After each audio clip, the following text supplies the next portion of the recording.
Bienvenidos a La Hora del Museo, el podcast del Museo Histórico Nacional. Identidad, cultura, patrimonio y más. Soy Rocío Muñoz y te invito a un encuentro diario con la historia y sus protagonistas.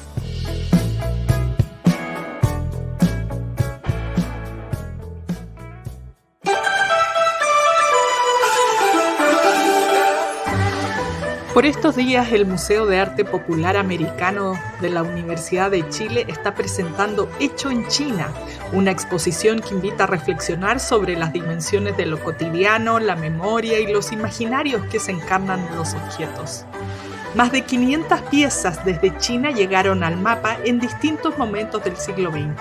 En 1953, durante el Congreso Continental de la Cultura organizado por Pablo Neruda, una delegación china presentó una muestra y donó piezas al museo. Más tarde, el director Tomás Lagos viajó a China y trajo objetos que registró en su libro Artesanías Clásicas Chinas. Y a fines de los 50 llegó la donación del artista José Venturelli, quien vivió décadas en ese país. Esta exposición se articula en tres ejes: los objetos como regalos diplomáticos, el coleccionismo de figuras como Venturelli y los objetos traídos por inmigrantes chinos, junto con las representaciones que en Chile hemos construido sobre lo chino. Este último eje es desarrollado por el artista chileno de ascendencia china Ignacio Qianfa Wong. ¿Cómo pasan entonces estos objetos de ser archivos del pasado a convertirse en un acto vivo? ¿Qué biografía ocultan estas piezas? Hoy vamos a conversar con Paulina Fava, directora del MAPA, y Paula Cabrera, encargada de colecciones del museo e investigadora de la muestra, para descubrir las vidas múltiples de los objetos que revelan historia, poder y cultura. Bienvenida Paulina, Paula, aquí a La Hora del Museo. Gracias por aceptar la invitación del Museo Histórico Nacional para conversar de museos del MAPA, que por estos días está exhibiendo Hecho en China, que me encanta el nombre porque nos invita como a dar vuelta a esa asociación que tenemos de lo hecho en China. Un placer tenerlas aquí. Muchas gracias por la invitación. Sí, gracias por la invitación también. Sí. Bueno, cuéntenos sobre Hecho en China. ¿Cómo nace la idea de montar esta exposición? Porque yo sé que en MAPA tienen muchas colecciones, a veces el espacio no es tan grande, entonces uno tiene que ir viendo qué muestra, qué no muestra. Es parte del ser museo, ¿no? Que a veces en los depósitos hay muchísimas cosas, pero es muy poco lo que se exhibe en cualquier museo del mundo, no solo aquí. Así que, ¿cómo nace, cómo se gesta esta idea de Hecho en China? Bueno, no solo decir que esto es un trabajo de largo aliento que lleva haciendo justamente Paula Cabrera y bueno, que yo hace poco asumí la dirección del museo y en el fondo conozco a Paula desde hace un tiempo y sé lo involucrada que ha estado con la colección china. Y bueno, para el museo esto es un hito en términos de que es una colección que no se exhibía hace 50 años, ¿no?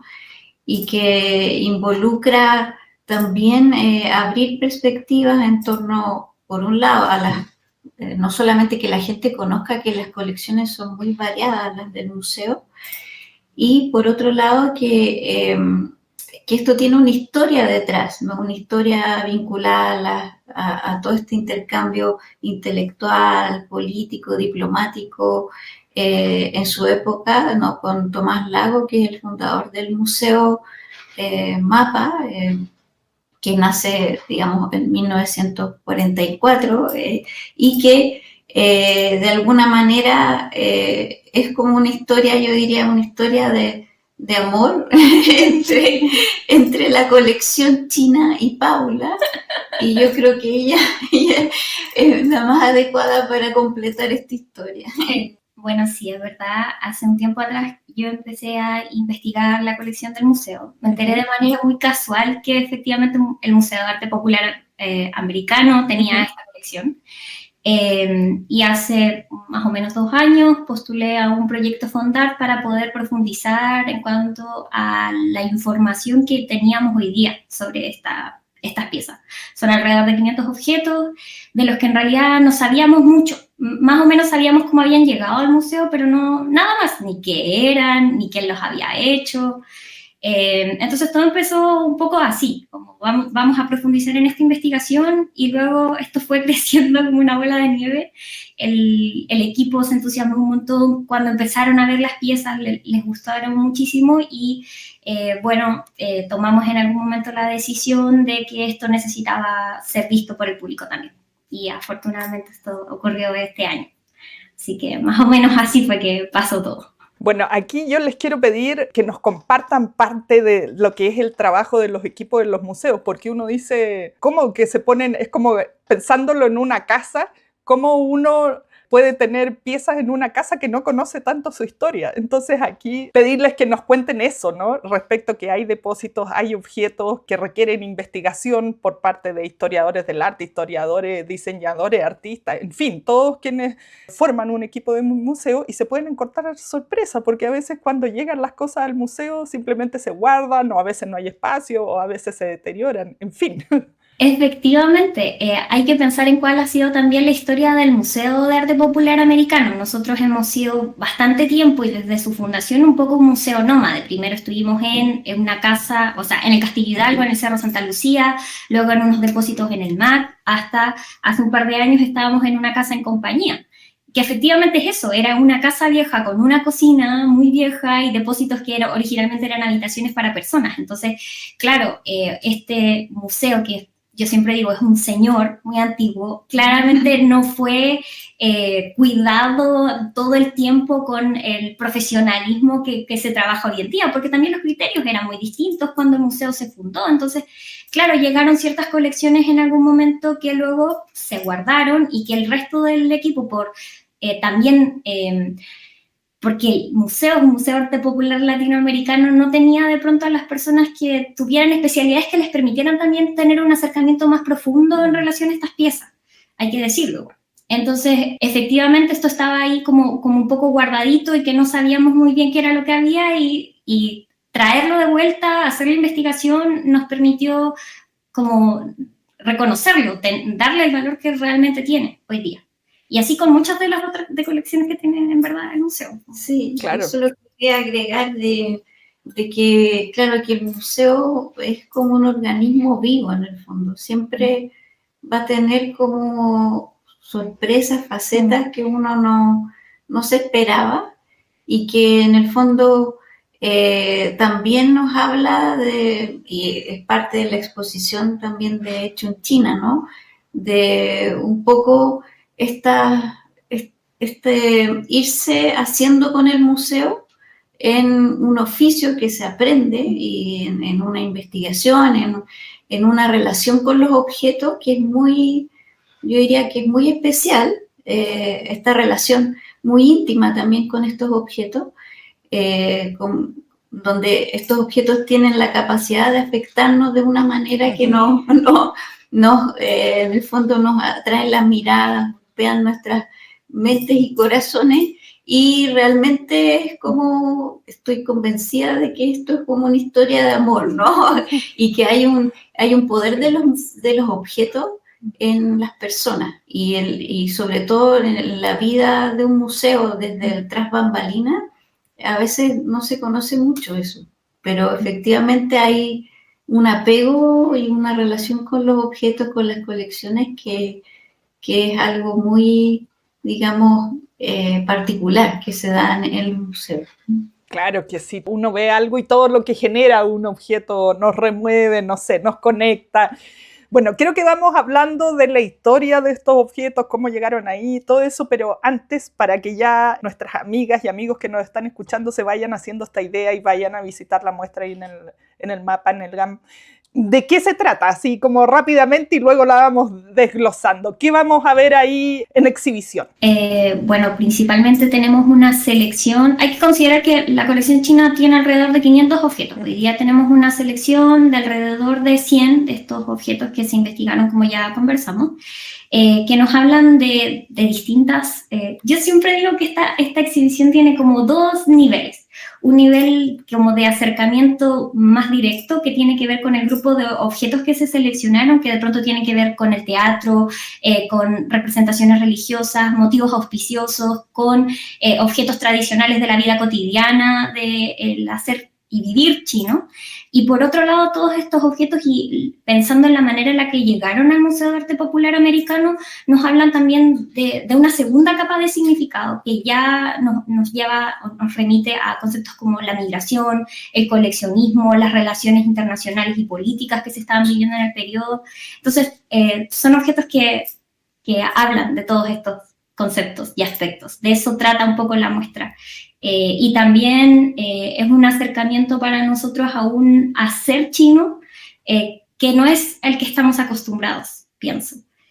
Bueno, por eso el título de la muestra, ¿no? Claro, esta faceta en el fondo de objetos muy preciosos, ¿no? De facturas muy delicadas, claro, de un trabajo minucioso que digamos, habitualmente en Chile, no digo que no, en otros países quizás es distinto, pero acá no estamos acostumbrados a ver, ¿no?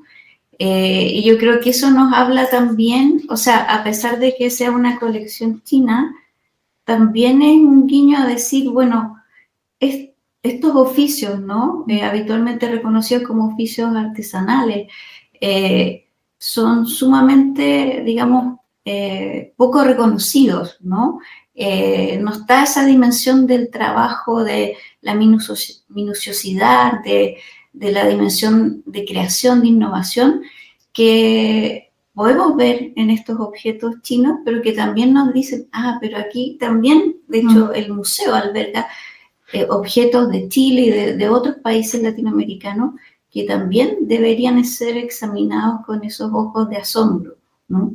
Y por otro lado también estos objetos nos hablan de largas historias, en el fondo trayectorias que han recorrido estos objetos, ¿no? Que han viajado entre continentes, en las maletas, ¿no? De artistas, de intelectuales. De alguna manera son objetos que tienen, como decía Paula, estas distintas capas de significado, y que esas capas de significado son también las que hemos querido pensar en esta exposición. Me gusta esto que nos explicas, Paulina, porque yo partía diciendo, cuando decimos hecho en China, es como decir mal hecho. Sin embargo, la exhibición va a todo lo contrario. Esta sutileza, fineza, un trabajo muy minucioso que dista mucho de este prejuicio que hemos adquirido, ¿no? Y donde todo es más bien plástico, no artesanal, con esta manufactura maravillosa que se ven en las piezas que están ahí en exhibición. ¿Cómo llegaron ahí todos estos objetos? No sé si fue una sola compra, son donaciones. Veía también que conversan con un artista descendiente de chinos que vive aquí en Chile. Entonces, cuéntenos estas otras capas de la exhibición. Bueno, la colección china del museo se formó en la década del 50. Primero por una donación de una delegación china que vino al Congreso Continental de las Culturas en 1953. Ellos exhibieron en el Castillo Hidalgo, donde estaba el museo en ese momento, este grupo de objetos que trajeron para mostrar cómo se estaba viviendo la vida en China. Y al finalizar el congreso hablaron con Tomás Lagos y le dijeron que iban a dejar estos objetos en Chile, con él, en el museo. Así fue como adquirimos este primer grupo de piezas. Un par de años después a Tomás Lagos lo invitan a China, en 1957, y en este viaje, que fue invitado junto con otros intelectuales a que viera cómo se estaba viviendo el comunismo en China, él visitó un montón de cooperativas y se trajo otro grupo de piezas en ese viaje. Y finalmente en 1959 el pintor José Venturelli envió un último grupo de piezas del que nosotros hoy día tengamos como registro más acabado, porque si soy honesta, creemos que algunas otras piezas no caben dentro de ninguno de estos tres grupos, pero no hemos encontrado documentación que nos pueda asegurar quiénes fueron los donantes de estos otros objetos. Así que por ahora decimos que son estos tres grupos de piezas grandes que fueron entregados por estas personas que ya mencioné. Todo en la década del 50, después de eso no sabemos si es que llegó algún otro objeto, pero Sí, y bueno, como equipo del museo, acá pues, estamos al lado de nuestra curadora que también participó, Yanis Saldías, y, y bueno, que pensamos, Yanis tuvo la genial idea de invitar a este artista Ignacio Qianfawong, descendiente de, digamos, de tercera o cuarta generación, tercera, ¿no? Eh, pero que en el fondo es muy interesante porque como artista él obviamente se interrogó a los objetos, ¿no? que le regalaban sus amigos, pero también a la colección personal de su padre, ¿no? De objetos que heredaron, digamos, también del abuelo, ¿no? Eh, y esta invitación nos hizo darnos cuenta que la metodología para también eh, llegar digamos, a vislumbrar un diálogo de los objetos históricos con objetos más contemporáneos y con las experiencias más contemporáneas digamos, de los objetos chinos, era poder generar como un espacio dentro de la propia exhibición que permitiera pensar los objetos también en términos de cómo estos objetos obviamente encapsulan o encarnan o condensan memorias, por ejemplo, de los abuelos que intentaron de alguna manera asimilarse a la cultura chilena, pero que finalmente siempre existía esta necesidad como de volver a China, una cierta como búsqueda de la identidad, ¿no? Eso por parte del abuelo de Ignacio, pero también entrevistamos a Bonji Lee, que es una señora, digamos, también descendiente, digamos, ella es como segunda generación china y que tenía otra relación con los objetos. Para ella estos objetos eran objetos preciosos, que su casa vive rodeada de objetos realmente de colección, y que es en el fondo una relación justamente de traer un poco China a su casa, ¿no? Un poco de estar en China, porque ella realmente tiene un amor muy grande por ese país. Ha viajado constantemente.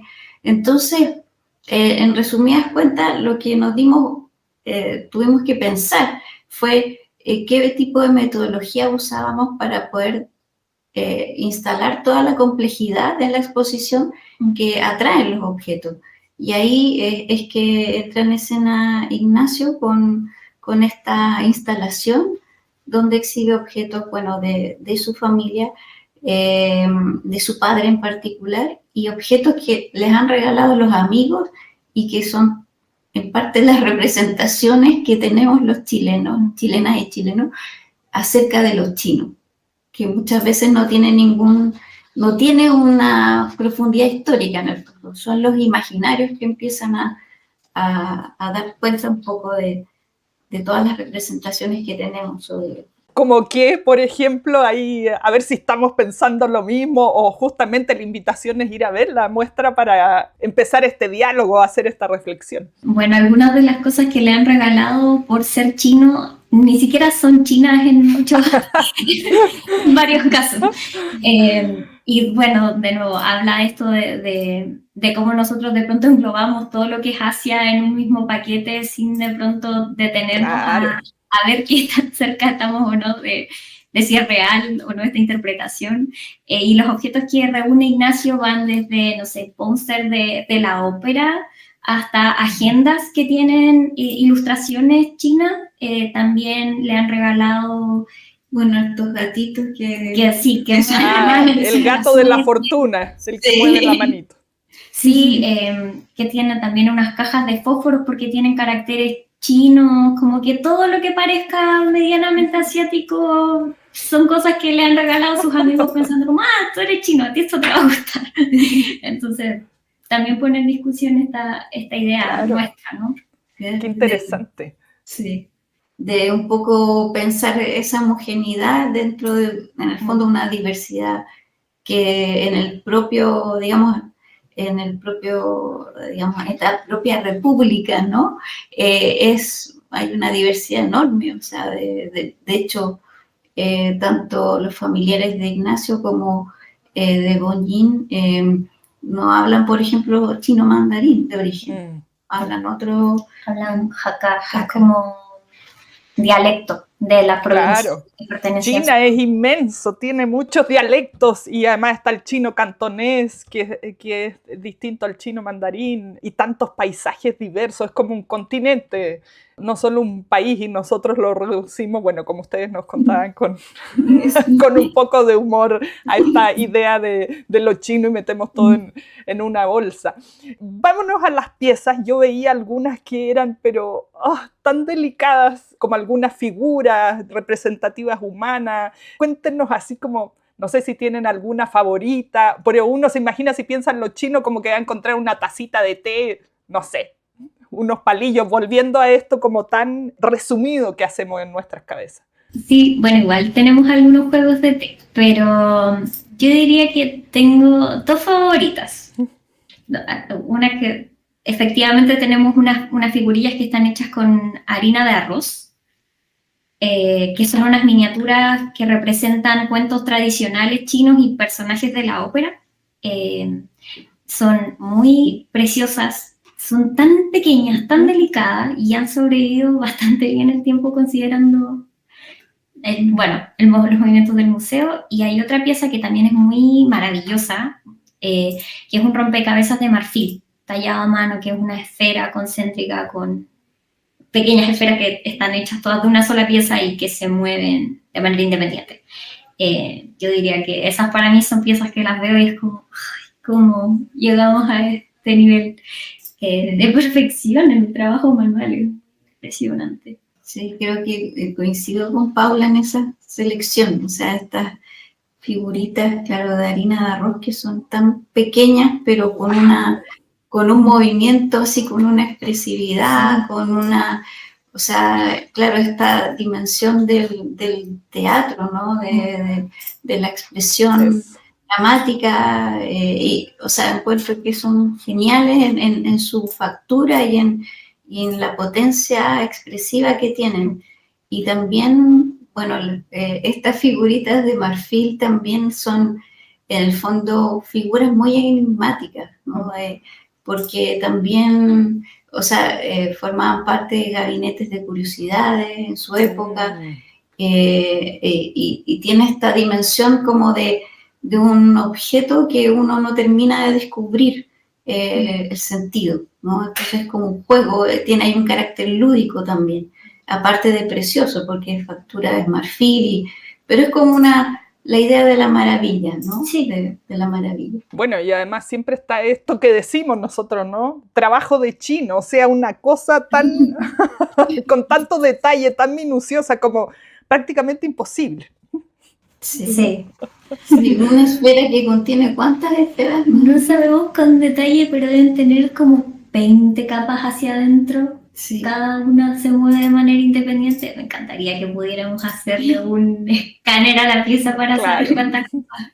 ¡Qué maravilla! Como nos han ido contando, estas eran piezas que llegaron al museo aproximadamente en los años 50 desde diferentes fuentes. Me encanta que una de esas haya sido un envío de José Venturelli, artista del cual hemos hablado en algunas ocasiones aquí en este programa, para que nos entreguen más información, nos den contexto, que hay como piezas típicas de la artesanía china, de la cultura china. Estoy pensando, no sé, pues si uno envía artesanía chilena a otro país, va a poner, me imagino, figuras de Quinchamalí, no sé, tenemos ciertas cosas muy, muy típicas, pero no sé si eso aplica para una nación tan grande como es China.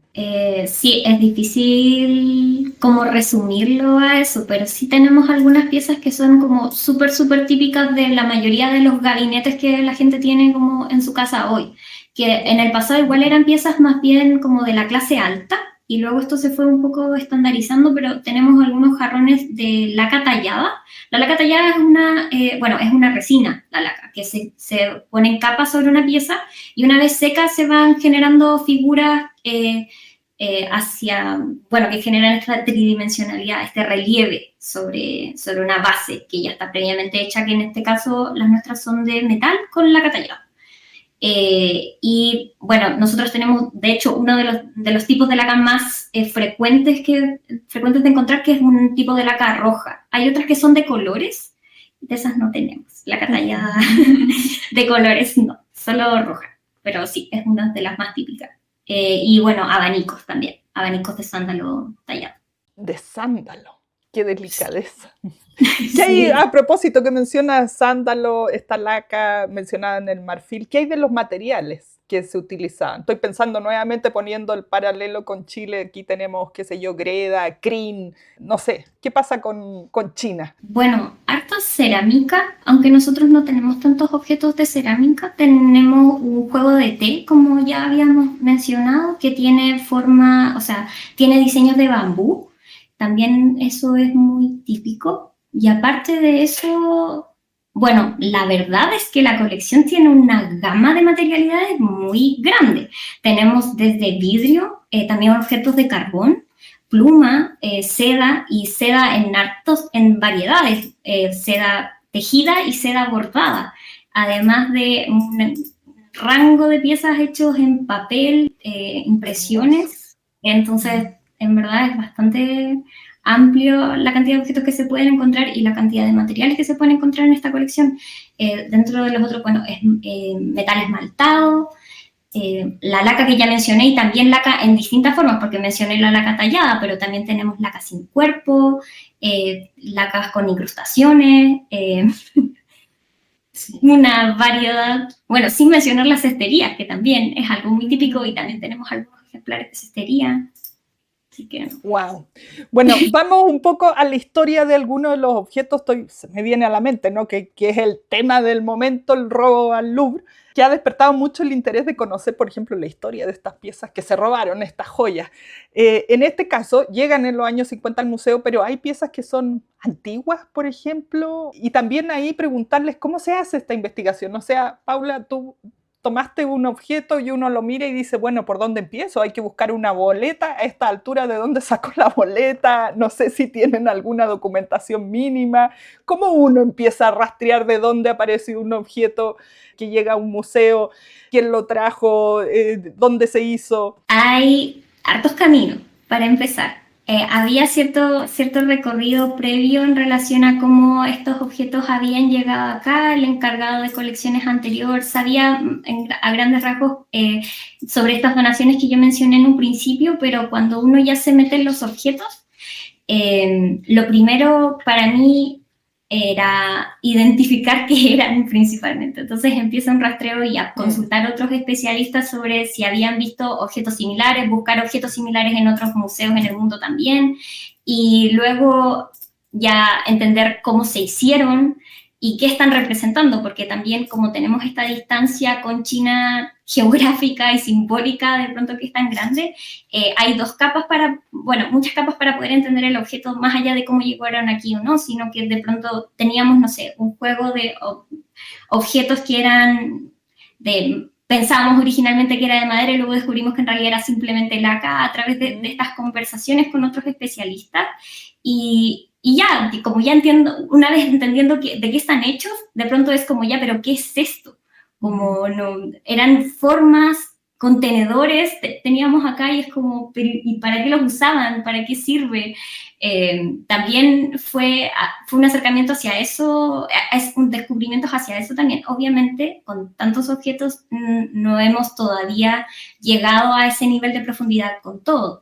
Hay algunos, o sea, parte de los resultados de la investigación nos permitieron acercarnos efectivamente a autorías en varios de los casos, también identificar diferentes objetos, identificar distintas técnicas, que también ha sido súper importante, pero hay un grueso de la colección que todavía falta por abordar.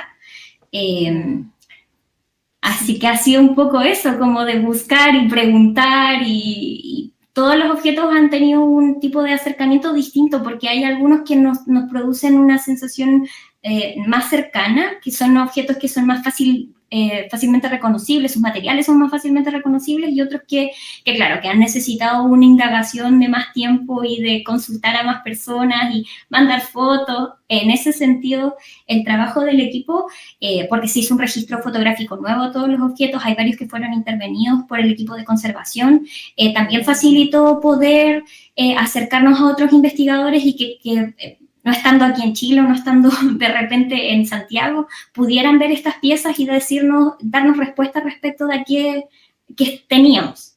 Así que ha sido más o menos eso. Sí, increíble trabajo. Destacar esa labor de las personas, o sea, en este caso, ¿no?, de las investigadoras, de los conservadores, digamos, de todo del equipo del museo, porque ha sido un trabajo arduo bueno, Paula, un viaje muy, muy largo y de cotejar con otros museos acá en Chile, en el extranjero, de también el equipo de conservación, de estudiar estos objetos de cerca y de hacer, plantear estrategias, ¿no?, de conservación de acuerdo, digamos, a estándares que son muy altos, pero que también uno dice, los museos en Chile tenemos una condición como de precariedad que tenemos todo en contra, y sin embargo, acá en el MAPA se ha podido, digamos, con las dificultades que podemos tener, hemos podido avanzar en esta labor de cuidar de la mejor manera esta colección y de investigarla en profundidad. Y tanto es así que, Paula ahora se nos va a China, Eso qué bueno, eso iba a preguntar yo, si en algún momento hubo un viaje a China por ahí. Sí. Sí, me invitaron a un programa de jóvenes sinólogos del Ministerio de Cultura de la República de China, la República Popular de China. Y voy a estar allá como 20 días, espero poder visitar, no voy exactamente a la zona de la que vienen varios de nuestros objetos, pero me gustaría ver si efectivamente son tan comunes como nosotros pensamos que son. Igual hay algunos que nos costó harto identificar, pero sí, pues quiero verlos ahí, quiero ver si están en los mercados, si la gente tiene esto efectivamente en China en su casa, porque uno se imagina muchas cosas de repente, pero claro, frente a la realidad. Sí. Pero eso es un gran logro como museo, porque en el fondo es desde este flechazo, ¿no?, con los objetos hasta esta exposición ya fue un hito para el museo y implicó toda una trayectoria, ¿no?, de relacionarse con los objetos y de interrogarlos y de buscar, siendo que uno tiene, todos tenemos en los museos miles de otras cosas de gestión, pero a pesar de eso es una investigación que tuvo un éxito y que también es un hito que seguro abrirá puertas y otras, también otros proyectos que esperamos seguir profundizando en las colecciones del museo. Sí. Bueno, antes de despedirnos, sí, yo me quería salir un poco de esta exposición en específico hecho en China. Paulina, para que nos comentaras qué se viene. Esta muestra va a estar abierta, comenzó los primeros días de octubre, pero ¿qué se viene un poco más a futuro en el MAPA? ¿Cuáles son los desafíos? Nos comentabas que asumiste hace poco el cargo de directora. ¿Cómo ves este futuro próximo de MAPA? Muchas buenas energías, muchos eventos que creo que van a dar mucho que hablar en el panorama cultural en Chile. Y lo de China es un primer antecedente porque también hubo una innovación museográfica en el museo, la propia incorporación de este artista, pero también se muestran los procesos de restauración también de obras, y hay, digamos, una puesta en escena que ya plantea una innovación museográfica, que es la que queremos un poco desarrollar, seguir profundizando en el museo, es decir, cómo el museo también se piensa a sí mismo, ¿no?, a través de la museografía, con una visión mucho más crítica, digamos, tomando distancia un poco, ¿no?, de ciertas concepciones del arte popular, e interrogar esta noción de arte popular que de repente puede, digamos, ser un poco limitada para todo el potencial que tienen las colecciones y los vínculos también de las colecciones con comunidades de artesanos o de artistas, y también en el fondo de comunidades diversas que pueden existir en nuestro país, como la comunidad, por ejemplo, china, ¿no?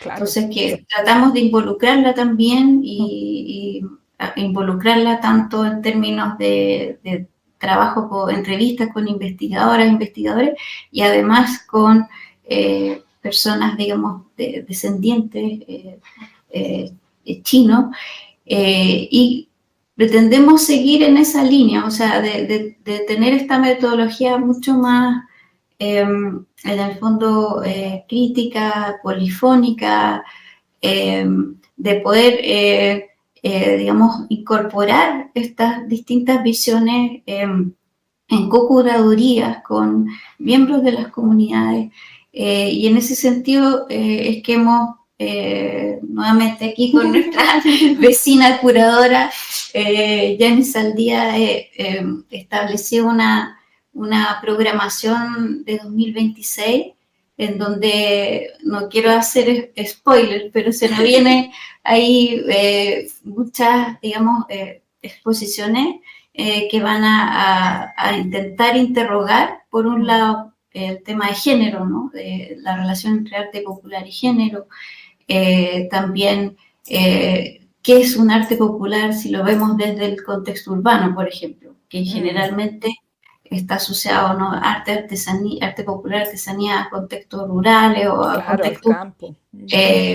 También que no están asociados necesariamente a, digamos, a visiones contemporáneas, ¿no?, sino como que están albergados en una idea de autenticidad.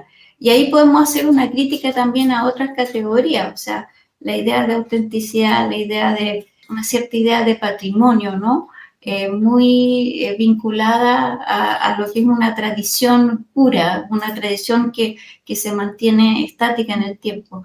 Eso es algo que buscamos interrogar con las exposiciones, incorporando también otras visiones, ¿no?, de jóvenes artistas también, y otros procesos de creación que lo que nos hablan en el fondo es estos conocimientos situados, ¿no?, de cómo, si podemos hablar de arte popular, es quizás en esta relación tan estrecha con territorios, con formas quizás no hegemónicas o no, muchas veces no convencionales, ¿no?, de creación y de innovación, que están muy arraigadas con los territorios, ¿no? Claro, ya estamos cerrando este 2025.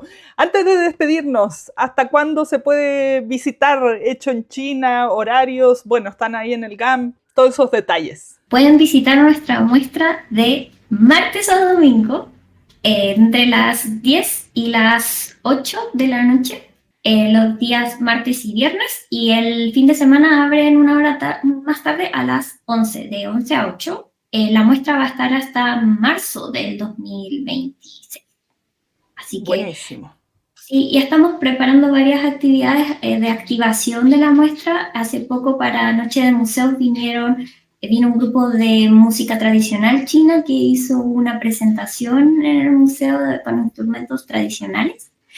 Y vamos a tener actividades de ese estilo también a lo largo de la muestra, así que estén atentos a nuestras redes para que vengan. Sí. A seguirlas en redes sociales para no perderse esas actividades. Qué increíble, qué hermoso. Bueno, se va integrando todo esto. Paula, muchas gracias por compartir con nosotros todos estos detalles de cómo se gestó y de lo que uno puede ir a disfrutar ahí en Hecho en China en el mapa. Muchas gracias. Bienvenidos a La Hora del Museo, el podcast del Museo Histórico Nacional. Identidad, cultura, patrimonio y más. Soy Rocío Muñoz y te invito a un encuentro diario con la historia y sus protagonistas.